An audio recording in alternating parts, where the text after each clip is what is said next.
아이고, 그래도 우리 국장 걱정 많이 했는데 살았다. 이 정도면 좀 할만하다. 제 생각에는 올라줄 만큼 반등이 나왔고 아주 좋진 않지만 그래도 바닥도 좀 보여줬고 괜찮습니다. 이제 대응하기 훨씬 편해졌다. 안녕하세요. 주식하며 육아하며 주식하는 손파파입니다. 아우, 맨날 헷갈려 이거. 바로 주식 얘기로 가보면은 일단 오늘 제가 어제 말씀드린 대로 딱 이 절반 정도 갭 상승 출발을 했고요.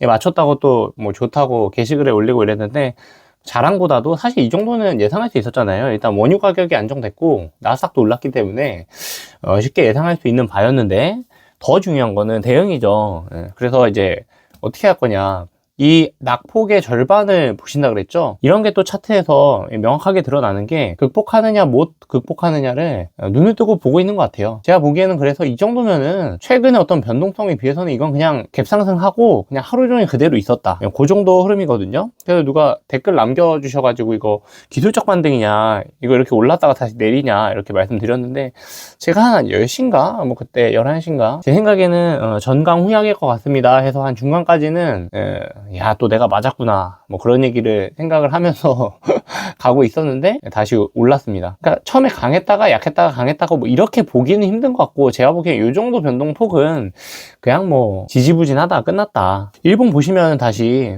그러니까 여기서 저는 그런 생각을 하는 거예요. 아, 시장 참여자들이 무슨 생각을 하는지 그걸 제가 생각하는 거예요. 자, 볼게요. 차트가 이렇게 고점에서 저점까지 내려왔습니다. 그 다음에 이 절반을 회복하지 못하고 다시 밑으로 내려가면 추세 하락이라고 그랬죠. 근데 지금은 쌍바닥이 일단은 단기적으로 나와줬고, 두 번째 이 절반의 지지선을, 저항선이죠, 절반의 저항선을 돌파하지 못했기 때문에 요거는 이제 상승도 아니고 하락도 아니고, 왜냐면 하락으로 가자니 쌍저점이 있고 그럼 쌍저점을 통과하면서 가야 되는데 그 정도로 안 좋나? 메모리 반도체 뭐 디램 가격이 오르진 않지만 떨어지지도 않거든요.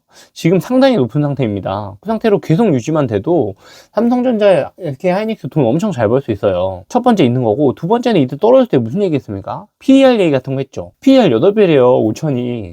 그러니까 이게 주식시장이 진짜 웃겨요. 그러니까 보면은, 아니 코스피 3천 갈 때는 5천 얘기하면은 그때 이재명 후보자 시절 때 나와가지고 대선 토론할 때 5천 얘기했을 때 사람들 얼마 비웃었습니까? 그 자리에 있던 후보자들 다 비웃었어요. 그때 김문수 씨하고 이준석 씨하고 다 있었잖아요. 아무튼 뭐 저는 어느 당도 지지하지 않는 사람인데, 저는 아무튼 5천을 그렇게 비웃었는데 지금 5천 가니까 어떻게 해요?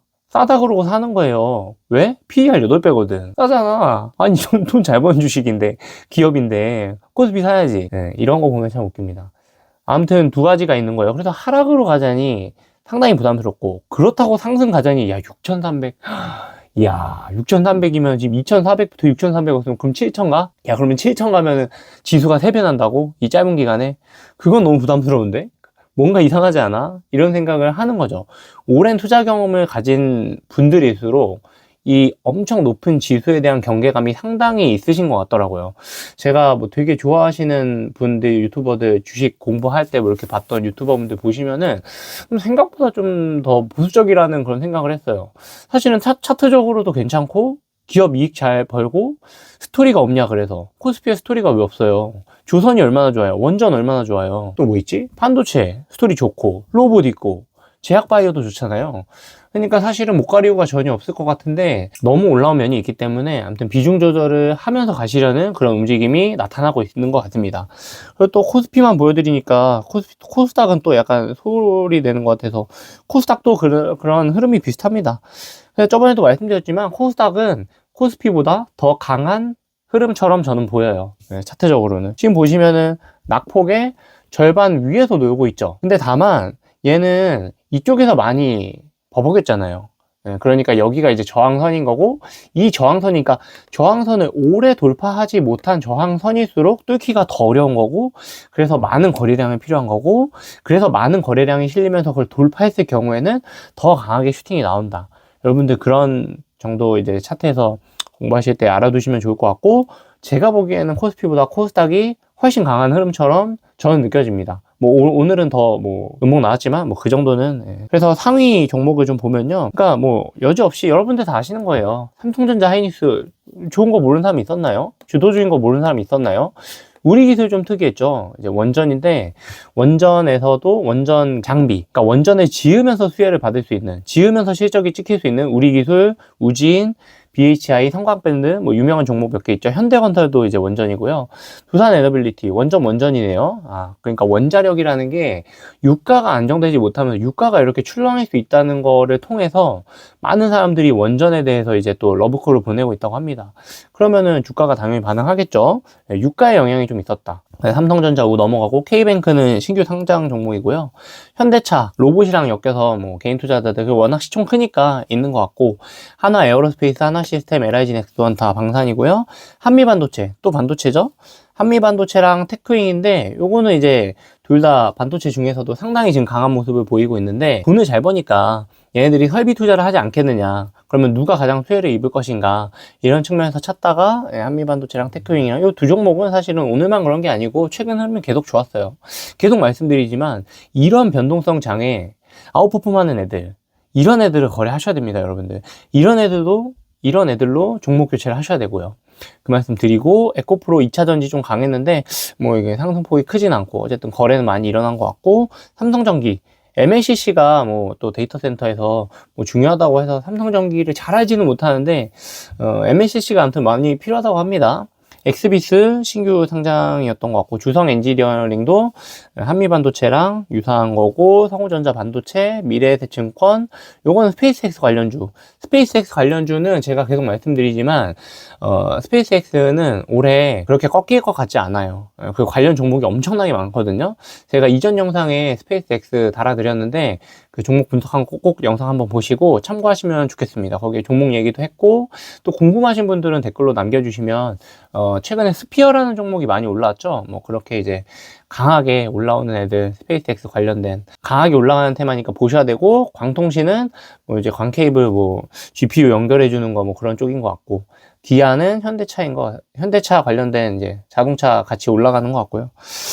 그래서 아무튼 이렇게 거래 금액 상해 봤는데, 확실한 거는 반도체는 진짜 확실한 것 같고, 그 다음에 원전, 그리고 현대차 두 개 있었고, 방사는 이게 있긴 했는데 이게 좀 빠지는 흐름이었으니까 이게 변동성이 좀, 그러니까 사람들이 관심은 가지되 지금으로서는 장기 시기열로 봐야 된다. 왜냐하면 유가 안정되면서 전쟁이 종전될 것 같은 분위기가 나오면은 단기적으로는 당연히 수급적으로 안 좋을 수밖에 없겠죠. 그러니까 물론 장기적으로 봤을 때 그래, 지금 전쟁이 일어났어, 그래서 자주국방 해야 돼, 사람들이 다 너도 나도 무기를 주문해, 그래서 방산주가 좋아, 그 스토리는 알겠어요. 그 애널리스트적 사고방식, 물론 그거 되게 존경하는 분도 많고 이해는 하지만 단기적으로는, 수급적으로는 안 좋을 수밖에 없다. 장기 시계열로 보면 당연히 좋겠죠. 방산 좋다는 얘기가 뭐 하루 이틀 있었나요? 몇 개월, 거의 1년 전부터 있었어요. 방산이 어쨌든 미중 갈등의 어떤 큰 프레임 속에서 분명히 수혜를 받는 업종인 것은 분명한 것 같습니다. 장기로 들고 가실 분들은 요럴 때 이제 차트 잘 보시고 지지 자리에서 매수를 들어갈 수 있다고 저도 보고 있어요. 아무튼 이렇게 이제 장 정리를 하면 될 것 같고요. 그 얘기를 하고 싶습니다. 일단 유가 차트를 보여드릴 건데, 그러니까 이제 사람의 심리에 대해서 오늘은 좀 자세히 얘기를 해보려고 그래요. 그러니까 사람의 심리라는 것, 그런 거 여러분들, 사람은 뭐든지 저는 익숙해지는 동물인 것 같아요.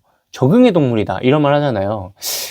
이게 사실 이 얘기 할까 말까 했는데 군대 얘기를 하고 싶거든요. 이게 이제 바로 이제 꼰대 소리 듣는 얘기인데, 그러니까 군대에서 생각해 보세요. 잠자리가 일단 되게 불편하거든요. 말투도 바꿔야 되고. 근데 이게 처음에는 그래서 저한테 악재예요. 군대 문화에 적응해야 되고, 먹는 것도 불편하고, 씻는 것도 자는 것도 다 불편한데 사람이 적응을 한단 말이에요. 그러니까 그게 디폴트가 돼가지고 그 이후에는 그게 악재가 되지 않아요. 악재에 적응하는 거, 그게 주식시장에서도 그 심리로 여실히 드러나는데요. 한 가지 말씀드려 볼게요. 그러니까 유가가 맨 처음에 전쟁이 났을 때 요거 보이세요? 요게 하메니 이제 죽었을 때거든요. 그러니까 3월 맨 첫날에, 3월 3일 날에, 첫 거래일 날에 이렇게 유가가 뛰고 나서 증시가 출렁였죠. 그리고 나서 120 갔다가 지금 88로 온 거예요. 근데 88로 내려오니까 사람들 어때요? 굉장히 안도하잖아요. 뭘 말씀드리고 싶은 거냐면, 사람들은 처음에는 어떤 전쟁이라는 악재를 보고 유가가 크게 반응하고, 거기에 불안한 심리가 점점 증폭되면서 전쟁 장기화될 것 같아 라고 걱정하면서 유가를 이렇게 치솟게 만들어요. 그리고 나서 내려오잖아요. 내려올 때는 이 꺾이는 게 중요하지, 이때 와가지고 지금 $90에 와 있는데 야, 90달러도 옛날에 비하면 엄청 높은 거야. 옛날에는 한 50, 60에서 움직였어. 90 엄청 높은 거야. 너 안심할 때 아니야. 주가 빠져야 돼. 주가가 지금 상태에 있는 거 고평가야 하면서 주식을 매도할 거냐. 시장은 그렇게 움직이지 않습니다. 제가 보기에는 이 군대 마인드에 적응을 하는 거예요. 말하자면. 그래서 여기에 적응을 해버려가지고 유가가 이렇게 불안해지고 나서 내려올 때는 이제 천천히 안정되어 갈 거야 라는 걸로 받아들입니다. 그래서 그 악재로 받아들이지 않는 순간이 와요. 그래서 말씀드리는 거, 이제 전쟁 이슈가 불과 요 며칠 만에 굉장히 흐릿해진 것 같습니다. 적으면서 한번 말씀드려 볼게요. 자, 결론은 뭐냐면 우리는 전쟁에 적응한다. 그 말씀을 드리는 겁니다. 전쟁에 적응한다. 이게 전쟁뿐만 아니라 모든 악재에 대해서 이런 성질을 가져요. 사람 마음이기 때문에. 시장 참여자들이 사람이고, 사람은 다 마음에, 이 감정적인 동물이잖아요. 그래서 생각을 해보면 처음에 전쟁이 있었고, 그래서 유가 충격이 있었어요. 근데 이 유가 충격 점점 흐릿해진다. 그래서 무슨 말이냐? 앞으로는 전쟁 이슈가 막 어떤 이런 게 나올 거예요. 나올 건데, 물론 이전에 있었던 큰 이슈라 그러면 뭐가 있을까요? 하메네이 사망 있죠. 또 뭐 있을까요? 미군 배 격침 뭐 이런 거? 격침 실제로 했나 안 했나? 그리고 유가 충격 이런 것들이 있었죠. 이런 소위 악재라고 말하는 것들이 이제 더 이상 작동을 조금씩 덜 하기 시작합니다. 그러니까 이제 이후에 나온 악재들은 얘네들보다 더 사이즈가 아주 강력한 거, 큰 거, 이런 거가 나와야 시장은 악재로 받아들일 거예요. 제가 그 말씀을 드립니다. 그러니까 거꾸로 말하면 뭐예요? 엄청 큰 악재가 나오지 않는 한 지수는 그래도 방어할 가능성이 높다. 제가 그 말씀을 드립니다. 따라서 저의 예상, 더 큰 악재 나오기 힘들 것 같다. 어쨌든 전쟁에 대해서 걱정이 있긴 있어요. 그럼 이 두 가지 사실로부터 저는 횡보장을 감히 예측해 봅니다. 이게 지금 사실은 요 며칠간 하루하루의 주가를 상당히 좀 잘 맞추고 있거든요. 근데 이게 사실 예측을 하긴 하되, 매매를 할 때는 예측 말고 대응을 통해서 매매해라 이 말씀을 계속 드리는데, 그래도 예측은 계속 해야 되는 이유를 뭐라 말씀드렸죠? 시장의 어떤 성질, 시장의 마인드, 시장의 온도 이런 거를 계속 느끼는 연습을 하는 거예요. 그래야 고점인지 저점인지 그런 걸 더 민첩하게 판단할 수가 있거든요. 아무튼 그래서 저는 횡보장을 예상해서 앞으로의 대응은 박스권 그어드린 거 있죠. 한 6,300에서 5,000 사이. 여기서 지지고 볶고 할 건데, 올라오면 매도, 내려오면 매수. 이런 식으로 이제 갈 생각입니다. 올라오면 매수, 올라오면 매도. 그러다가 횡보장 끝나면 어떡해? 끝나겠죠. 근데 이전의 흐름을 보면 지금 지수가 많이 올라온 상태에서 부담을 느끼고 있죠. 상태에서 전쟁 걱정이 있기 때문에. 그리고 근데 또 한편 반도체는 돈을 잘 벌어요. 그러니까 밑으로 확 빠지기에도 반도체 너무 잘 팔리는데, 이 여러 가지가 충돌하면서, 그리고 유가가 점차 안정돼 갈 거예요.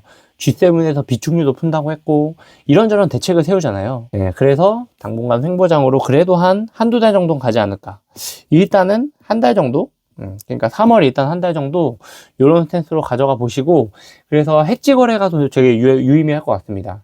이제 반대되는 자산을 사놓고 한쪽이 올라오면 한쪽 팔고, 떨어지면 사고, 또 반대로 되면 떨어진 거 사고 또 올라오면 팔고, 이런 식으로 하면 좀 수익이 나지 않을까. 저는 그런 예측을 좀 감히 해봅니다. 그리고 또 중요한 거, 현금 비중을 반드시 확보하고 계셔야 되고. 그래서 그러면 이제 언제 매수하냐, 갑자기 그러다 상승 추세로 가면 어떡해. 이제 답을 다 아시겠죠. 저는 계속 말씀드립니다. 지지선을 뚫을 때 6,300이 전고점이었잖아요. 전고점은 되게 무서운 자리예요. 전고점은 저 같은 사람이 많거든요. 이제 전고점 돌파 못하고 떨어지면 어떡하지? 근데 그런 사람들의 모든 물량을 받아내면서 전고점을 돌파하면서 거래량 실리면서, 분명히 그 안에서 되게 좋은 주도 섹터의 어떤 주도 종목이 나오면서, 그 주도 종목에 엄청 좋은 이슈 나오면서 그러면서 올라가거든요. 그러니까 분명히 시장은 살 수 있는 매수 기회를 분명히 준다. 그리고 저는 주식을 빵으로 만들라는 얘기를 계속 안 합니다. 주식은 아무리 나쁜 장이어도 한 20-30%는 전 들고 가야 된다고 봐요. 조금은 들고 가야지. 어떻게 주식시장을 보는 사람이 주식을 멀리 합니까? 개가 똥을 끊지 뭐 이런 얘기를 충주맨이 하시던데, 저도 비슷한 것 같고. 아무튼 주식에 미쳐있는 사람이기 때문에 아무튼 그렇습니다. 설득이 되셨는지 모르겠어요. 아무튼 횡보장을 좀 예상해 보고요. 유가가 또 다시 말씀드리지만, 그러니까 이전에 유가 충격을 이게 120달러까지 받았잖아요. 그러니까 이제 내일이나 내일 모레 다시 100달러를 간다고 해도 시장은 그렇게 크게 충격받지 않을 가능성이 높습니다. 왜냐? 120을 맛봤거든. 120을 맛본 사람이 뭐가 무서워요. 그러니까 이후에 120 보고 이후에도 주식을 매수하는 사람들은 이 120불 갔던 거 보고 산 거예요, 보고. 그러니까 그 사람들은 충격 별로 안 받는다고요. 그러니까 그거 가지고 매도가 잘 안 나온다는 거죠. 근데 120불 받던 사람이 갑자기 150불 갔네? 그러면 충격을 받겠죠. 다시 말합니다. 이게 악재가 이제 악재이려면 이전의 악재보다 더 사이즈 큰 거, 더 무서운 거, 그런 게 나와야 된다. 근데 저는 어떻게 예상해요? 더 큰 악재는 이제 그만 나오지 않을까? 뻥칸지 모르겠지만 트럼프도 이제 종전한다고 하는데, 네, 뭐 될지 모르겠지만. 그러면서 점차 러시아 우크라이나 전쟁처럼. 그래서 시장에 충격을 줬지만 그 이후에는 결국에 다시 평소처럼 물가랑 금리에 민감하게 움직이는 그런 시장으로 바뀔 거예요. 물가 금리는 또 못 봤던 거니까 악재로 작용할 수 있습니다. 그 부분은 또 체크를 하셔야 돼요. 그렇게 하시면서 거래를 하시면 좋겠다. 그래서 저는 사람들의 심리, 되게 자연스러운 건데 사실은 주식시장에서 또 보면서 알기 힘든 것 중에 하나고, 아무튼 제가 그 사람의 심리, 시장의 심리 이런 거를 공부한 것에 대해서 좀 공유를 드렸습니다. 도움이 많이 되시면 좋겠고요. 저희 예측이 맞으면 좋겠습니다. 이거 뭐 맞춘다고 구독자가 확 유입되고 이런 건 아닌 것 같은데, 아무튼 오늘 원전 좋게 보는 종목도 말씀드렸고, 종목이 아마 제일 궁금하실 것 같은데 사실 반도체예요. 지금은 반도체로 가는 거고, 반도체 빠지면 다 빠져요. 시장 빠지면 반도체 빠지고. 근데 시장이 횡보 혹은 위로 간다, 그러면 반도체가 가장 강하게 가고, 딴 건 못 갈 수도 있어요. 반도체는 가요. 지금은 그런 흐름이고, 그게 주도 섹터고 주도 종목입니다. 아무튼 지금까지 그런 시장 이슈 정리해드렸고, 오늘의 어떤 좀 배울 것도 말씀드렸고, 신생 채널에 큰 힘이 되는 구독, 좋아요 꼭 좀 부탁드리고, 작은 짧은 댓글이라도 너무 감사합니다. 좋아요 많이 눌러주시고 댓글 남겨주시고, 오늘도 복 많이 받으시고요. 지금 9시 45분인데 미국장 못 봤지만 오늘도 유가 미국 시장 충격 없기를 바라면서 내일도 국장 올랐으면 좋겠습니다. 감사합니다.